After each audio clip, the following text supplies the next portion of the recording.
হ্যাঁ, hi guys, আমরা এই যে এখানে আটকা পড়ছি এই ঝড় তুফানের মধ্যে।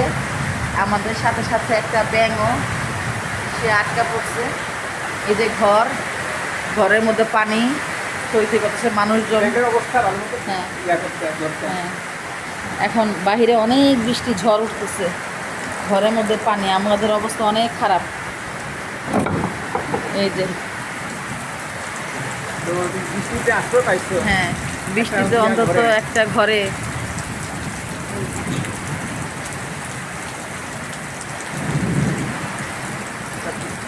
এই যে পানি। জনমানুষহীন একটা ঘরে আশ্রয় পাইছি আমরা। হ্যাঁ, জনমানুষহীন ঘরে একটা আশ্রয় পাইছি। এই দুর্যোগ অবস্থা আমাদের জন্য সবাই দোয়া করবেন।